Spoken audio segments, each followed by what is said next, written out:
नमस्कार साथीहरू, म हुँ लालबहादुर तामाङ। तपाईँलाई आज राष्ट्रिय परिचय पत्र कसरी बनाउने, कसरी फर्म भर्ने भनेर चाहिँ देखाउन गइरहेको छु है त। सुरुमा राष्ट्रिय परिचय पत्र फर्म भनेर सर्च गर्नुहोला। त्यसपछि सुरुमा एनआइडी प्री इनरोलमेन्टमा क्लिक गर्नुहोला।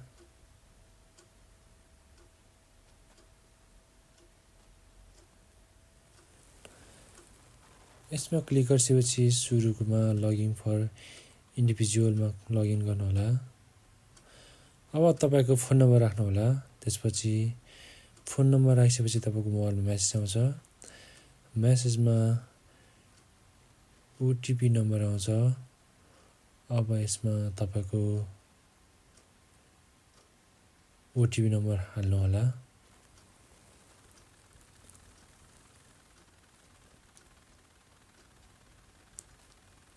ओटिपी नम्बर हालिसकेको छु मैले। अब इन्टर गर्नुहोला। अब सुरुमा न्यू इनरोलमेन्टमा क्लिक गर्नुहोला।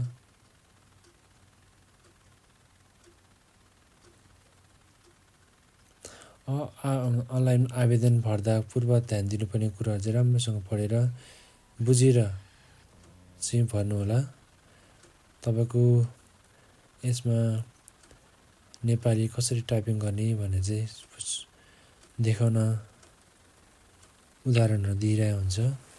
यसमा हरियोमा क्लिक गरेर तपाईँले के अक्षर अङ्क थिच्दाखेरि के आउँछ सबै दिएको हुन्छ। म चाहिँ तपाईँलाई हल्का देखाइदिन्छु। यो हेरेर तपाईँले फर्म भर्न सक्नुहुनेछ है त। नम्बरहरू यिनको कोड नम्बरहरू। अब म आफ्नो नाम भर्न चाहिँ गइरहेको छु। मेरो चाहिँ यो डेमोको लागि हो, तपाईँहरूलाई देखाउनलाई। राम बहादुर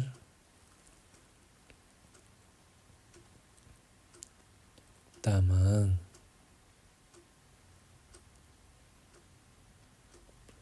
यतापट्टि इङ्ग्लिसमा लेख्नु होला। अब त्यही नाम, आफ्नो नाम राम बहादुर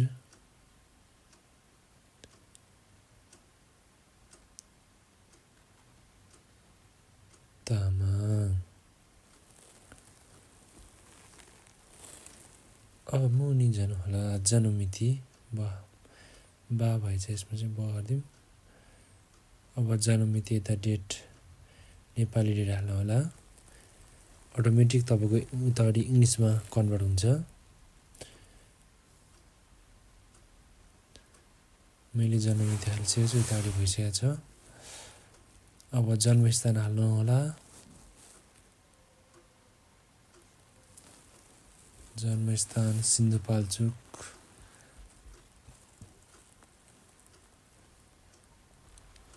नागरिकताको किसिम वंशज।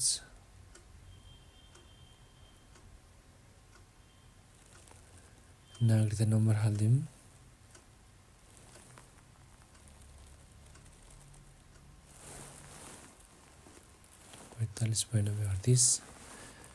अब जारी जिल्ला हाल्नु होला। कुन जिल्लाबाट नागरिकता बनाउनु भएको त्यो जिल्लाको नाम राख्नु होला। सिन्धुपाल्चोक। अब जारी मिति नागरिकताको पछाडिपट्टिको तपाईँको जारी नागरिकता बनाएको मिति हाल्नु होला।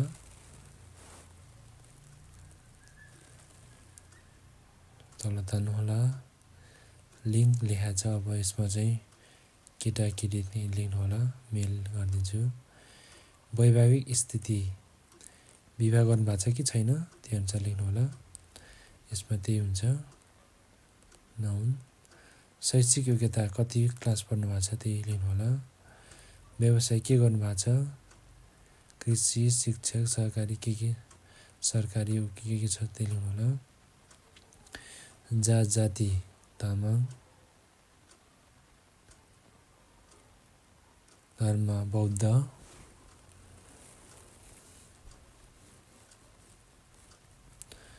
यसमा चाहिँ फोन नम्बर आफ्नो राखेर पनि भयो, नराख्नु मोबाइल नम्बर र फोन नम्बर राख्नुहुन्छ नराख्नुहुन्छ। रातो टिक भएको ठाउँमा जसरी नै भन्नुपर्छ, यसमा चाहिँ नभरिनुहुन्छ है त।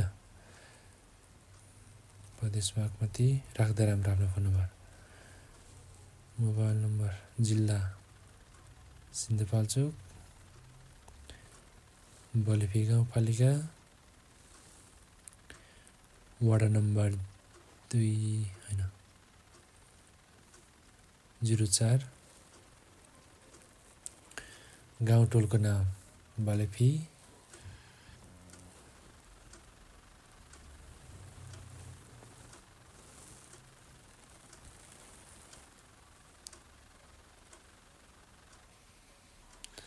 टोलको नाम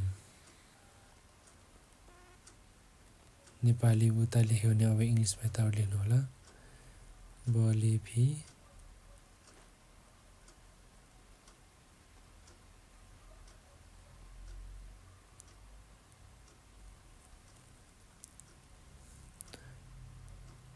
थोरै तान्नु होला तल।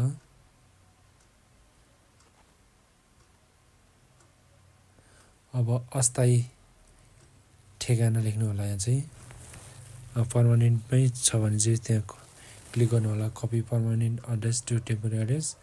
अहिले चाहिँ म चाहिँ यसमा चाहिँ नगरिकन अस्थायी ठेगाना लेख्न गइरहेको छु।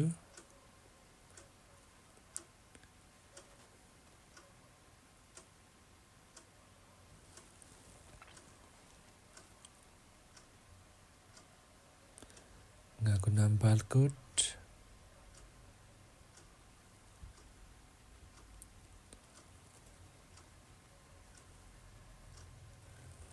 अब यतापट्टि तपाईँ इङ्ग्लिसमा लेख्नु होला बालकोट है। गाउँको नाम जे हो त्यही। अब नेक्स्ट गर्नु होला। नेक्स्ट गरिसकेपछि तपाईँको बुबाको नाम आयो। अब बुबाको नाम लेख्नु होला। पहिलो नाम आफ्नो बुबाको नाम लेख्नु होला। एउटा बुबाको नाम हेम बहादुर तामाङ।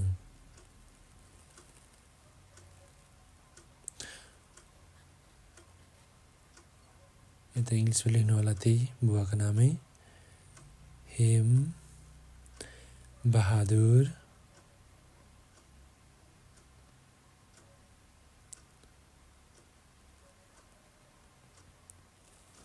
तामाङ।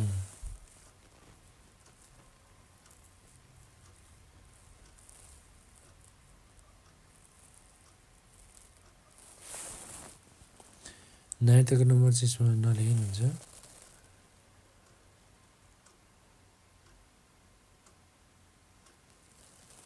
अब यतापट्टि क्लिक गर्नु होला।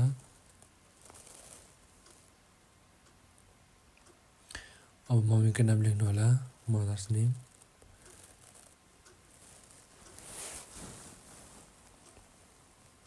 कमला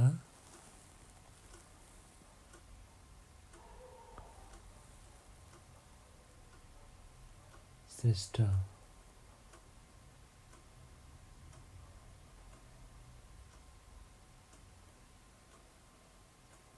कमला तामाङ। First name Kamala Tamang. थोरै तान्नु होला तल। अब मदरको पर्मानेन्ट एड्रेस लेख्नु होला। अब ग्रान्डफादर बुवा हजुरबाको नाम लेख्नु होला।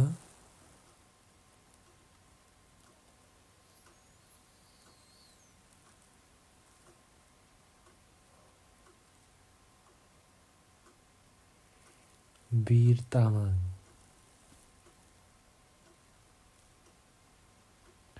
यताबाट इङ्ग्लिसमा उता नेपालीमा त्यस्तै गरेर लेख्दै जानु होला। अब ग्रान्ड मदर हजुरआमाको नाम लेख्नु होला।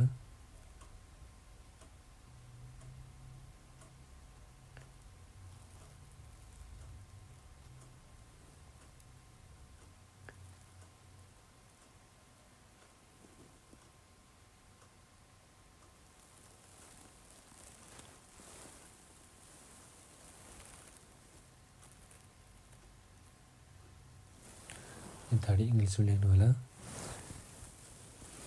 मिरा तामाङ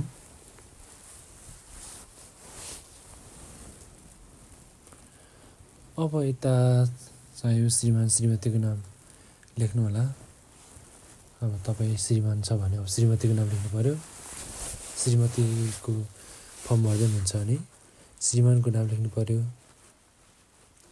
लीलामाया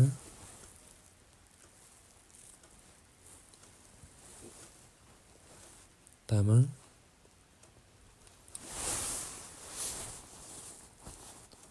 यता नाम लेख्नु पर्यो इङ्ग्लिसमा लीलामाया तामाङ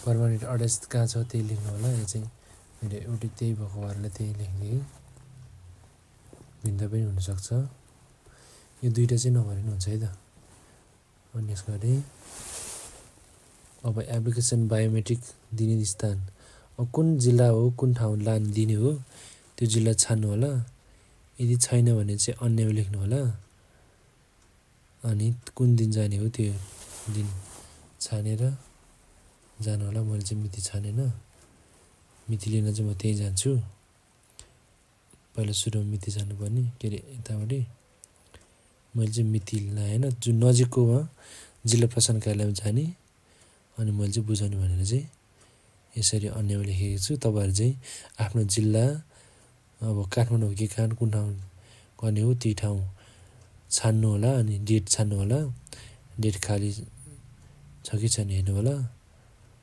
मजाले त्यसपछि आफ्नो डिटेल्सहरू मिलेको छ कि छैन सबै मजाले एकाएकारी हेर्नु होला हेरिसकेपछि तपाईँको सबमिट गर्नु होला अब सबमिट गर्न सक्नुहुनेछ आर यु स्योर भन्नुहुन्छ यस गरौँ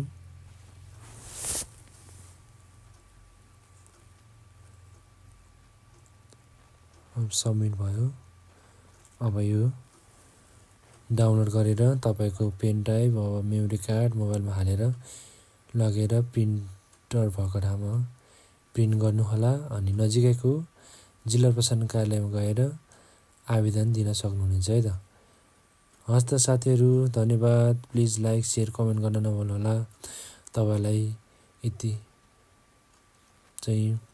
यति मैले डेमो देखेको चाहिँ तपाईँहरूले जसरी नै गर्न सक्नु भयो होला भन्ने चाहिँ लागिरहेको छ हस् त धन्यवाद नमस्कार प्लिज लाइक सेयर कमेन्ट गर्न चाहिँ नभुल्नुहोला साथीहरू हस् त धन्यवाद